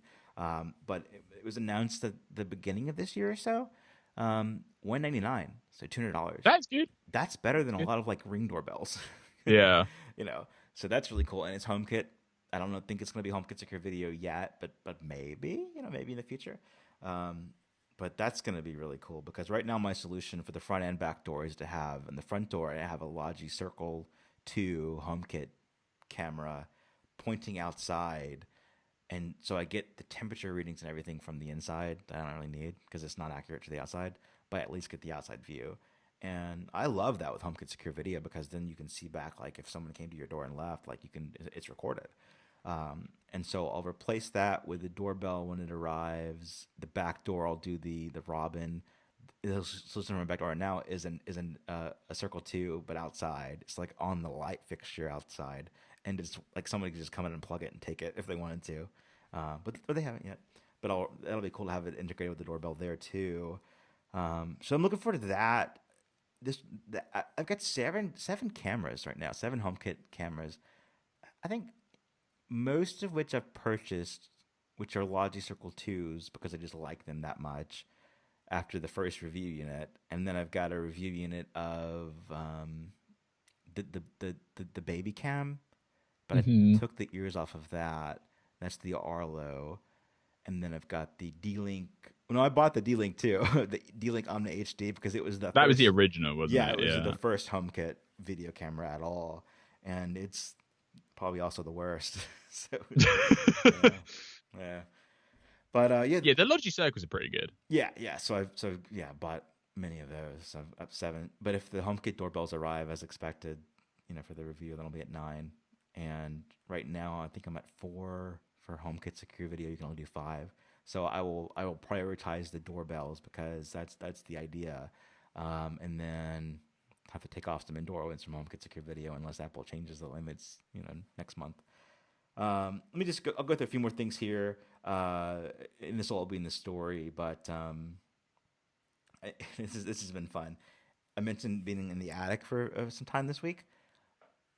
My brother's here and he's so crafty, and he's been like moving where outlets are for power around the house for me, and that's been neat because I've got a TV mounted in the office, and it's not on the wall where the power outlets are, so it was like always like running a cord down and beyond, and now it's mounted. There's a power outlet behind the TV now, so there's like no cord showing, and that's so cool. And so since I found out he was that capable, I was like, well, can we also get like a wire in the office that's internet directly? So we've got that now. You got wide Ethernet. Yeah, at first we were doing coax and through the ceiling, and we moved it from the bedroom to the office so that there was coax, and then I had a rack over here for all of the networking equipment, and that's where like the router and the modem and the bridge and the bridge and the bridge for all the HomeKit stuff was, and there was like a whole 3-shelf rack dedicated to that. Then we realized that the coax cord that we brought in was blank on the other end, and it's like, oh no. So what we did was we rerouted the one that went to the bedroom, which is like the main one from outside, and we put that down. We put it in the attic, and now the attic coax goes to the modem and the router and a bridge, or an Ethernet bridge basically, and then to all the different bridges and stuff, and the Synology and everything. And then I already had a 50-foot Ethernet cable that I ran from the bedroom to the office for a video, and so now that's what comes down through the ceiling and to the office. So it's really a bit cool. cleaner. Yeah, and while I was a few days after doing that change, it's kind of neat having all the networking in the office anyway, because it's like, or in the attic anyway, because it's like you go up there, the lights on up there, and it's not. And like now I've got this whole shelf for other things, like putting drone chargers and drones and stuff like that. So that's really neat. And then also having it's a 1-story home, but having the router in the attic, I can have it like central to the house, and that's like the optimal place for putting that, and then having all the other mesh stations, throughout the house. But that's where you want to go, is like top down, not bottom up, and beyond. So that's really neat. I took time to change out from the Linksys system that has Wi-Fi 6 to the one that does not. It's only AC. And the idea there is that whenever Linksys releases their HomeKit router support, which is not a big deal at all, I can at least verify that that the update's out and works. So there's that. And you probably don't have many Wi-Fi 6 devices, right? Apart from the iPhone. It's just the iPhone. Yeah. And to have the benefit of mesh, I've got all the other Linksys FLOP stations, and they're not Wi-Fi 6. So Sure. I've got to be on the one in the attic, not the one in the room you're in. So yeah, that's something. And it's really cool. Like I've also put a Philips Hue, or not Philips. Well, it's Philips like motion sensor, and so I get motion in the attic, which can turn on the light in the attic. So you go up there, light comes on. You're not there, it turns off after a set period of time. I can also get the temperature in the attic, and the light levels in the attic. So I was sweating up there the other day, and so I was wondering like how hot is it there compared to downstairs? And I looked earlier, and it was like 86 compared to 74. So I was like, okay, there's definitely a difference without AC up there. But I hope the networking stuff survives. It's no worse than like a garage or a basement, I think. I think that's mostly it. So one thing that stuff. I feel like you haven't mentioned, but it's kind of like the forbidden fruit, is shades, right? Light shades.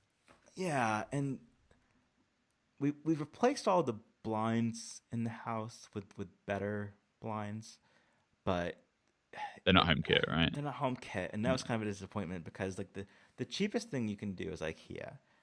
Between $129 and $189, you can have different sizes of shades, but there's only one color so far, and it's like this gray color, which is perfect for my office, but like my wife would not sign off on it for anything else but the office. Yeah. So there's that.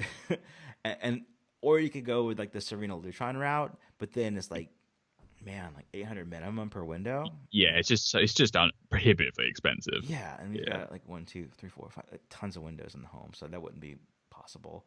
So then I've gone with I've tried to go the IKEA route for the office, and stores are closed, so you can't walk in and buy stuff anyway. But there's not one near me. But I looked at ordering just one fit for my window, and just to have that, and it's under $200 for both the bridge and the shade. And maybe I'll have it in June. I, Oh, okay, it's just on order. yeah, Yeah. I did order it. Right now I've got nothing in the office window, but it'll be cool to say, good night and lower that, or good morning, raise that, because I'm in here a lot anyway. So I'm gonna try it out. But Yeah, because I feel like from like the sci-fi angle, right? It's yeah, always like lights and blinds. It's always the stuff yeah, that people go to, right? Because that's the stuff that also has some of the highest utility, right? It's like who wants sure. to go over to the light switch? Who wants to go over there and manually to put the blinds down? And to But say one lights are, thing and control all of it is just really cool. yeah, exactly. And lights are comparatively super simple to actually get changed, right? Because you can, unscrew a light bulb with the Hue stuff, or you can get the switches changed at the wall with cassette or Lutron or Yeah, similar stuff, and it's really cheap. Like, well, okay, it's not really cheap, but it's not. It's it's within normal price yeah. ranges, right? And then you look at shades, and everything's so much more expensive. It's like, And okay, what's so sophisticated about shades? Like it's a motor. yeah, And some I don't fabric, know. and the fabric is what gets you. I think is that like because they're it's viewed as high end to have remote shades, then the fabric is even more high end to somebody, just not Yeah, us. And yeah. and that's where you get into like $800 per window. But once you've got the IKEA stuff, if hopefully they do more colors in the future than just like this dull gray color, because who wants that? It fits this office, but not much else. Because that's they are who is nailing it. But I had to use my mom's address in Alabama, not my home address for shipping, because I think it's like a per store inventory based on where you are. So people would tell me on Twitter, let me know if you need help. And that was awesome, because they'd say like, I'll order these and then send them to you, because they just IKEA's website's so bad too. Like you would add them to your cart, they'd say available, and they were to some people somewhere. But once you get to my address, they'd say neither were available, or the bridge was available, not the shades. And then I tried my mom's address, and it's like, okay, they can actually sell me these to my mom's address, and I'll just like have her mail them to me. So, but sometime in June, they say maybe. I don't know. We'll see. Okay, so maybe. Yeah. Something I didn't mention, a couple of things is one is just the joy in lighting, and I've done this before, but like my porch lights, there's two lights there's one on either side of the door for the porch, and I have those come on at sunset, and then go to 30% around 9 p.m., and then turn off at midnight, and then turn on in the morning when my kid would go to school ordinarily, and then turn back off, at a certain time. And that's neat. But having something that's really neat in HomeKit that's always been there is a grouping. And so having two lights viewed as one thing to control. So it's porch lights, but it's two bulbs grouped together. In the living room, we have one lamp that's three bulbs, two on top, one on bottom, and I've got that as one device.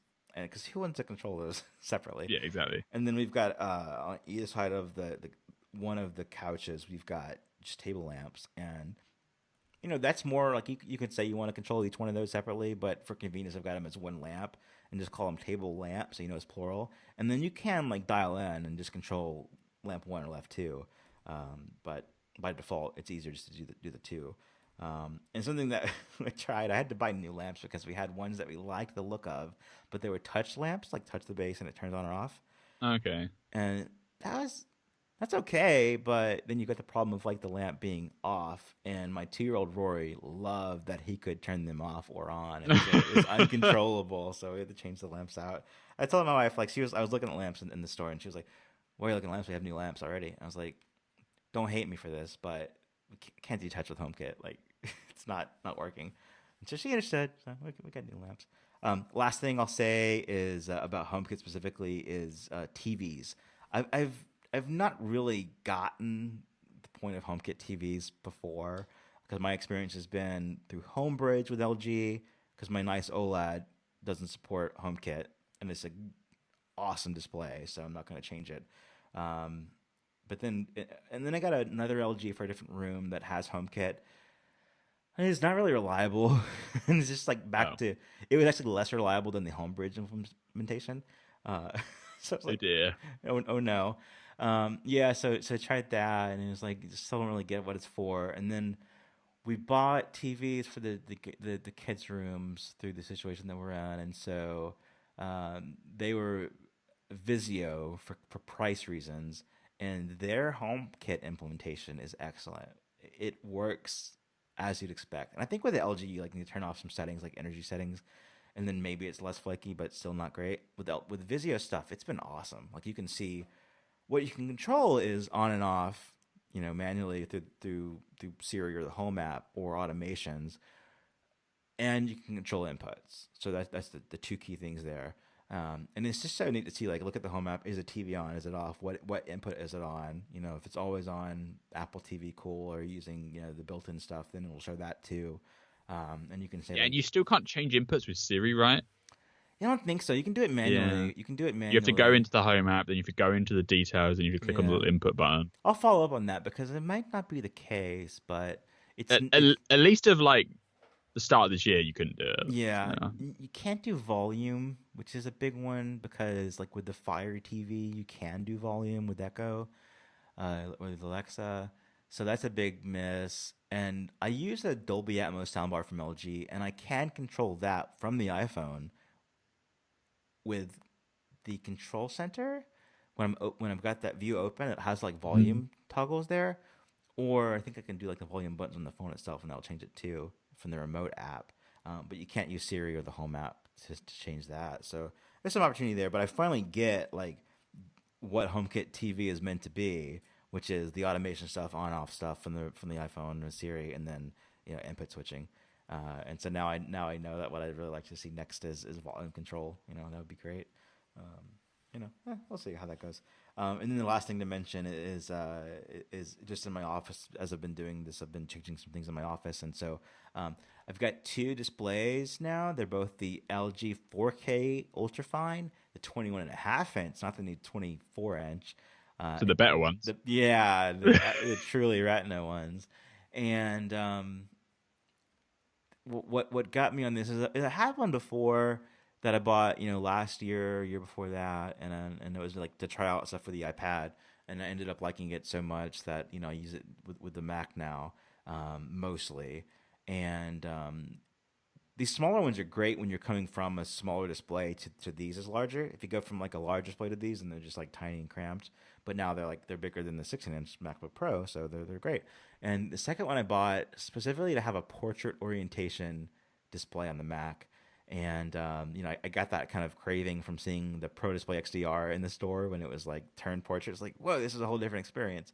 I couldn't just live this way, but having the option is awesome.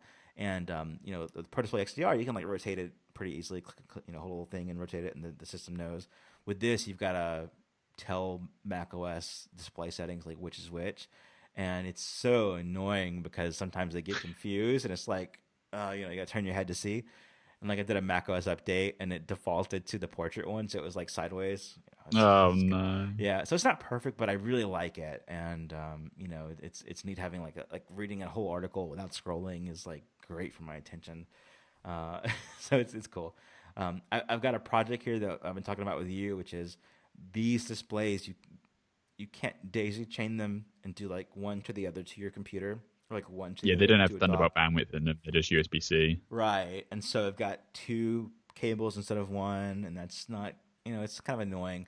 And that's what kind of causes the issue where like which one's portrait, which one's landscape. It's like you've got to go, for me, landscape first, then portrait. But we think there's a way, because they're USB-C, to go into like HDMI and get in. They've got an There's going to be a eGPU. way to figure it out. Yeah, I'll So you get can there. get back to one port into the Thunderbolt dock and you're good. Yeah, I'll get there eventually soon. And I've Because also the one port lifestyle, not only have one port on your computer, but only have one port to plug in when you sit down is so so nice. nice. Yeah, and then Yeah. and then I've got these on a VESA mount. This is the first time I've ever done a VESA mount before, and it's like a dual arm thing that was like $30, and it's like I can move them around and everything, and it's so cool. I'm so happy with that setup. So that's my HomeKit stuff, and look for the story. Nice. End of the month. Yeah. You are truly making the smart home. Yeah, that you've always wanted. I've expected at the end of like October to be done with this, and here we are in May, and I'm like making a lot of progress, but it feels great. So as of like last night, I've got HomeKit lighting in the ceiling, so which was a process. It was like replacing the light fixture up there to be an LED light that worked with the stuff, and then as the lights on switch, and it works now. So We all know that a VPN protects your privacy and your security. But what you can also do is use a VPN to evade geographic content blocks, access movies and TV shows that simply aren't available to you in your country, but are to somewhere else, someone else, somewhere else in the world. Use ExpressVPN to change your location. Not literally, but when you connect to ExpressVPN, you can choose the physical location of the server that you use to browse the web. So you can appear to be from somewhere else to sites like Netflix, Hulu, BBC iPlayer, YouTube. The list just goes on and on. Are you in the US and you want to watch Doctor Who or something like Blackadder? Fire up ExpressVPN, set your location to the United Kingdom, and you can see the same content library as I do when I use Netflix in England. ExpressVPN hides your IP address and lets you control where you want sites to think you're located, and you can choose from almost 100 different countries. There are loads of VPNs out there, but ExpressVPN stands apart as being ridiculously fast. You can stream HD video without any buffering or lag, whilst proxying over the ExpressVPN connection. And you can, of course, use ExpressVPN across all of your devices, from iPhone to Android to games consoles, smart TVs, and so much more. Watch what you want on the go, on the big screen, wherever you are. And if you use our special link right now, that's expressvpn.com/happyhour, you can get an extra 3 months of ExpressVPN for free. Support the show, watch what you want, and protect yourself online. Go to expressvpn.com/happyhour to get started. all right, Mayo, you wrote a story this week called 6 Months On. Apple TV Plus features creative original shows, but service remains confusing for newcomers. Why? What's there? What's the reason? I guess it's the half anniversary, but Yeah, I mean, it's like, obviously, we've talked about Apple TV Plus a lot since it came out, but it kind of crept up on us that, wow, it's actually 6 months since November 1st when the service launched, right? We talked about it longer before it came out than we have since it came out, and this Probably. this is a really good like encapsulation of the state of things so far that historically I think will be neat to look back on. Yeah. So I kind of ran it up like because Apple TV Plus has had quite a storied existence, because when it came out in November, the critical reaction was pretty negative, right? And so everyone who thought that this was such a failure for Apple original content had something to fall back on. And even today, when arguably the overall show quality is pretty high, everyone still loves to mention, but it was a complete flop out of the gate because no of the critics liked it, blah, blah, blah. So I want to do a story that kind of summarized the path of the service over the first half of year, especially as we're coming up to the software updates, which may or may not change the equation a little bit. We don't know yet. And because what you have to remember is iOS 14 obviously gets developer previewed in June, but when it ships in September, that's only a month off of when the first free trials actually start expiring, right? Because the free trials start November 1st. So if Apple wants to truly capitalize on the service, they want to have meaningful updates to the apps, the TV app, which we have decried repeatedly over the last few months, and I do it even more so in this article, because what ships in iOS 14 will basically be what's shipping when November 1st rolls around, which is when the first lot of free trials expire. And I personally expect they'll do some different free trial deal, but that'll be the first big break point for retention, right? Because people really want to stay on the service. If Apple wants to keep them, they should probably have better apps than they do. And realistically, those need to be in iOS 14, otherwise it's too late. And so I wanted to get this out of the way before any of that stuff happened or didn't happen, just as a bit of record, and also to kind of summarize, because a lot of people tweet me and they're like, I don't understand your problem with the TV app, what's wrong with it? So I kind of just brought together the situation. You have a separate mail blog post diving into the TV app. I have plenty. I have numerous TV app posts on my blog that people over the last 6 months. Yeah. One this week, which again is another issue, which I think is a very good post. You should read it. Yes.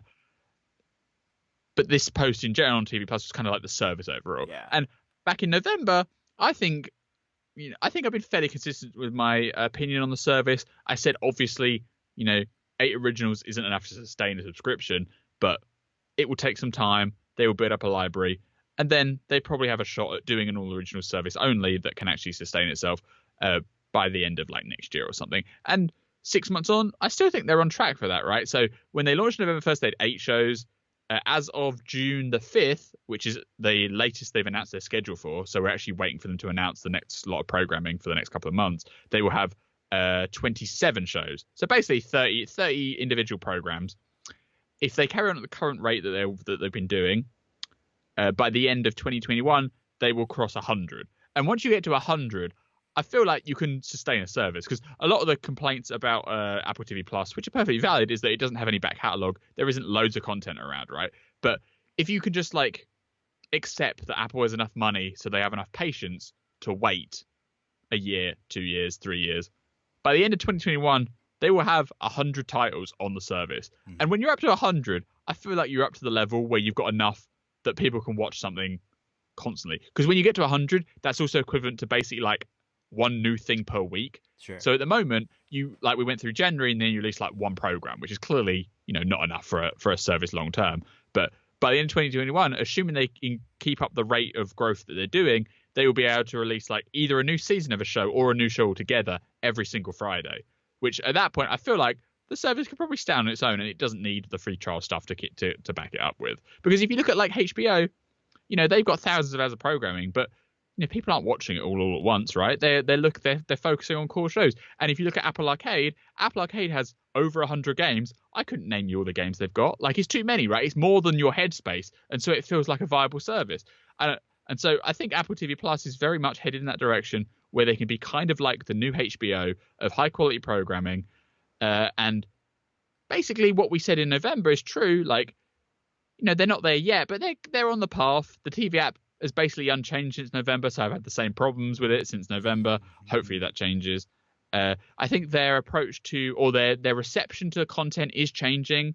Like in general, the out the gate, their reviews of show, like critical reviews of shows, is pretty negative, to be honest. But I think general audience reaction was much stronger.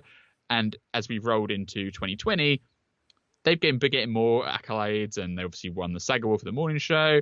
And I think in general, people are acclimatizing the idea that, Apple TV Plus is a service that exists. When a show comes out and they say it's exclusive to Apple TV Plus, like in December when that happened with like Servant or whatever, everyone was like, I don't even know what Apple TV is. Why are you putting on this? Just put it on Netflix. And so now people are more accustomed to it because it's just embedded into this, the social culture more that, oh, okay, this is on this service. We can pick it up.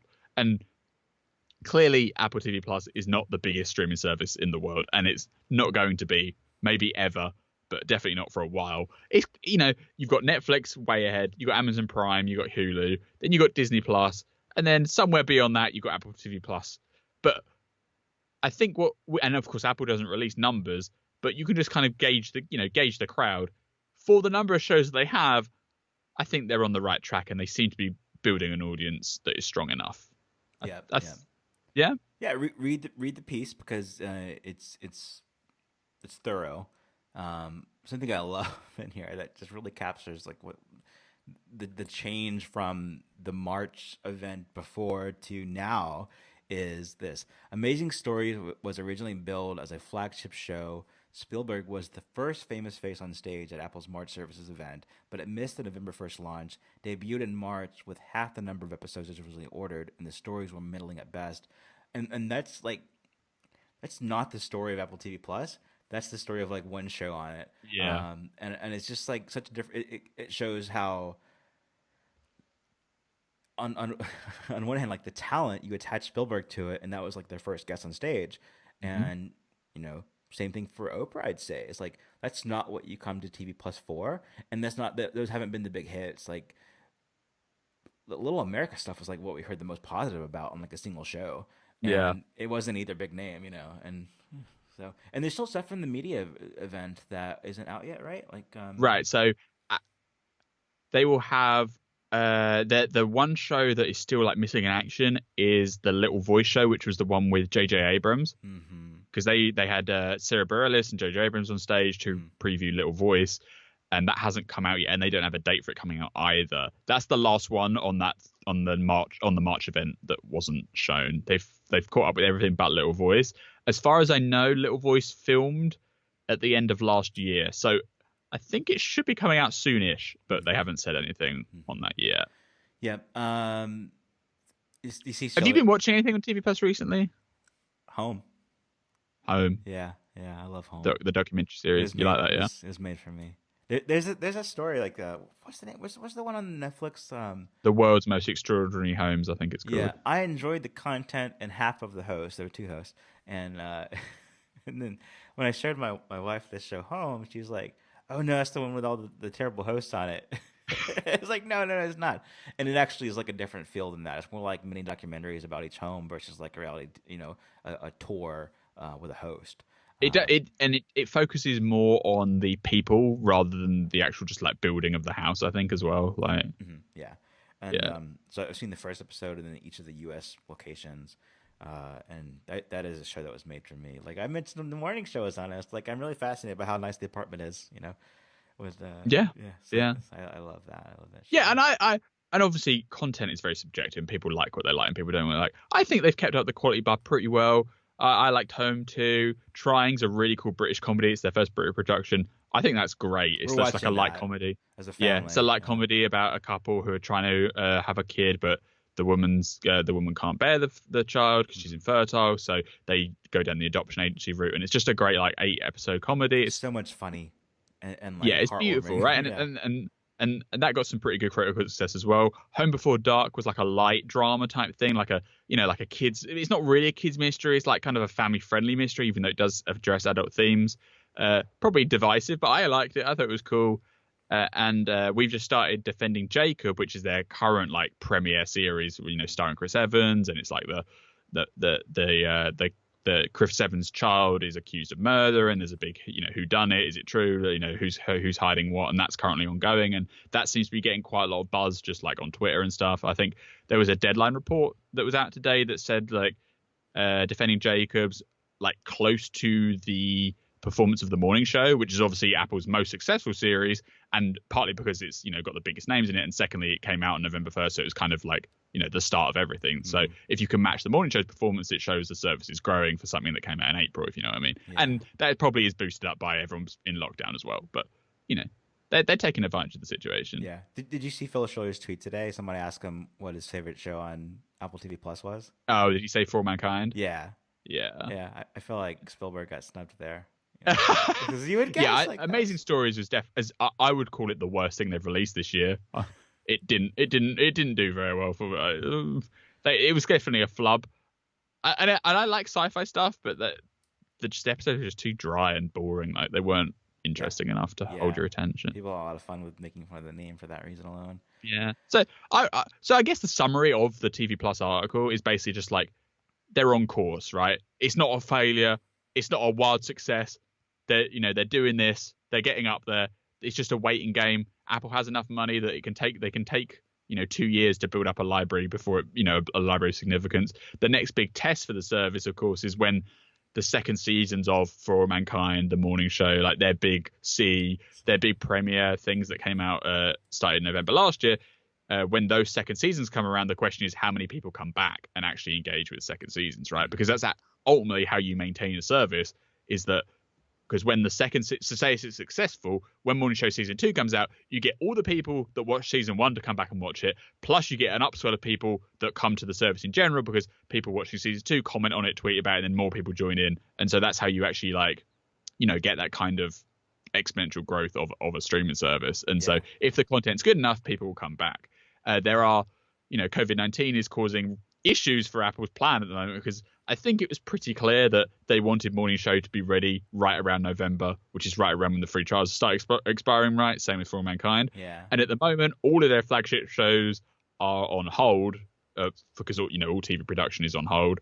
Mm-hmm. Maybe they'll do something where they release like the episodes they finished, because I think like Morning Show was like halfway through. For All Mankind had like a month left from production, so you might and this is going to affect the TV industry in general, right? Like it's not just Apple. Everyone's having issues with this, so maybe you might see them release like 4 episodes in November, and then they'll get back to work and release the rest, early in 2021, which is not what they were originally planning to do, but they got to adapt to the situation. Yeah, network TV does that, like where they've got half a season, then a winter break, and then the next half of the season for the same reasons. Well, not for the same reasons, but yeah.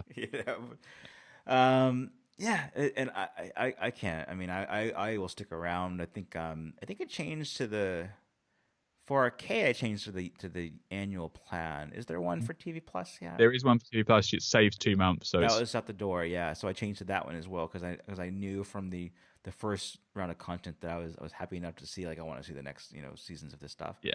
And Um, I expect they'll do some like free promo deal because I don't because at the end of the year they're gonna have about 50 shows, right? Which is not quite enough to really have a service stand on its own, in my opinion. And so I think they're gonna have some replace because the 1 year free you get with any device purchase doesn't extend if you buy two devices, right? You only get it once. That's what they've announced so far.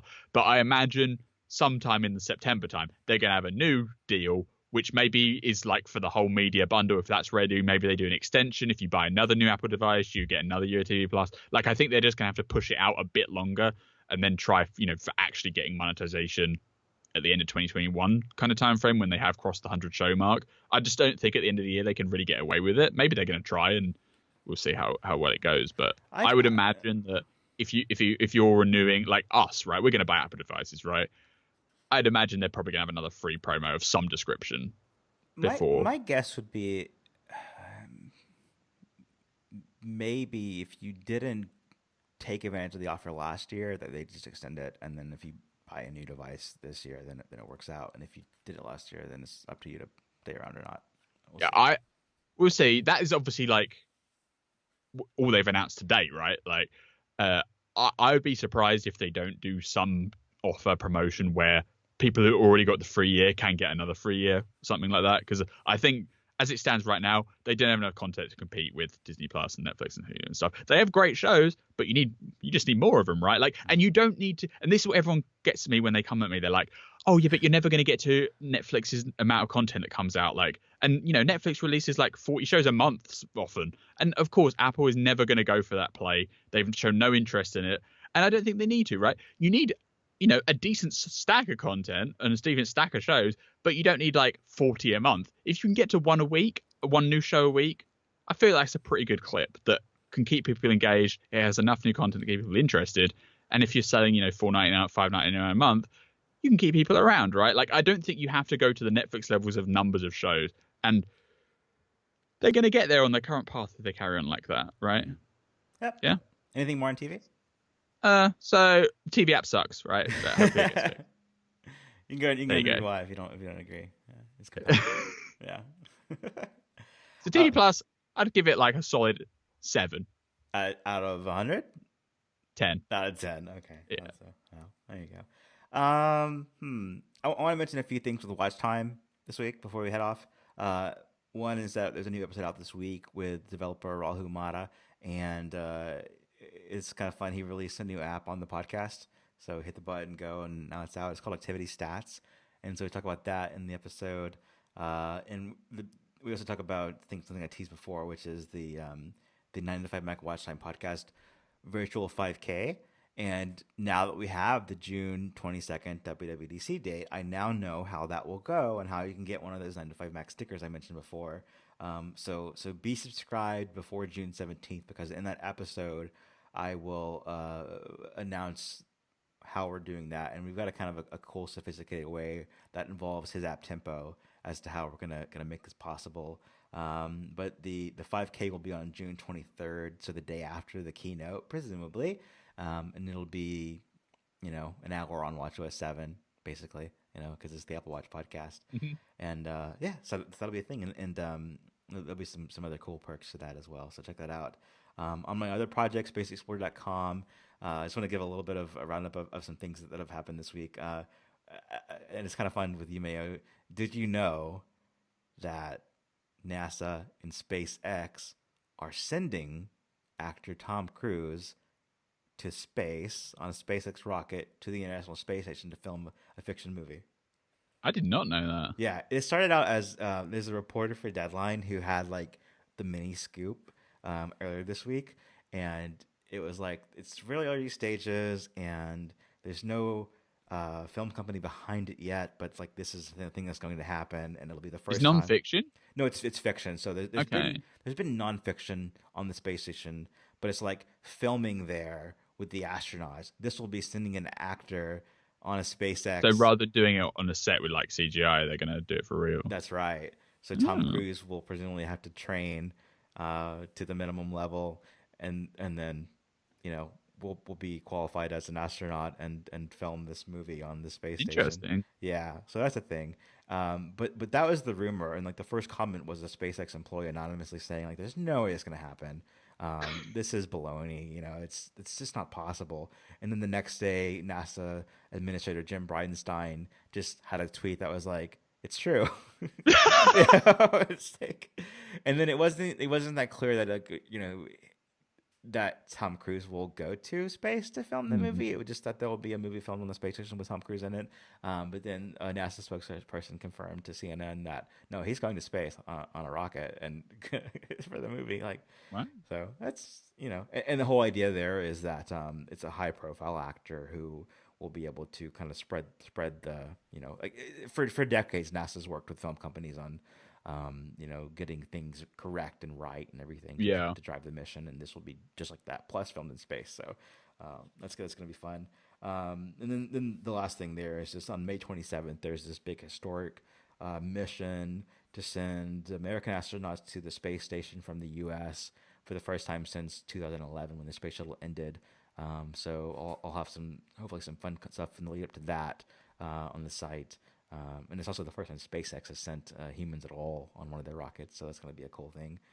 Nice. Yeah, so I'm hoping to get astronaut Garrett Reisman back, you know, to do a thing before that. We've been in touch, and a friend of mine. We're going to talk about some of that stuff too. So it was one day this week where there was the trailer for Space Force on Netflix with Steve Carell, you know, and it's coming out like 2 days after that launch. And then there was like the confirmation of the Tom Cruise thing, which is just like bananas. And then there was the first trailer for a show called The Right Stuff is coming on Disney Plus. That would be like a perfect fit for Apple TV, but like, you know, they've at least got For All Mankind, you know, squared away. So everyone's kind of got their space content, you know, good. So that's what I've got this week. Nice. Yeah, you can follow me on Twitter and Instagram at Apollo Zach. Benjamin, you're on Twitter at BZMAO. And you blog at BZMAO.com. Nice. And with that being said, we will be back next week. Bye, everybody. Bye-bye. For more news, be sure to follow us on Twitter and Instagram. And be sure to subscribe to the various 9to5Mac podcasts for even more coverage. Check the links down below in the description to subscribe today.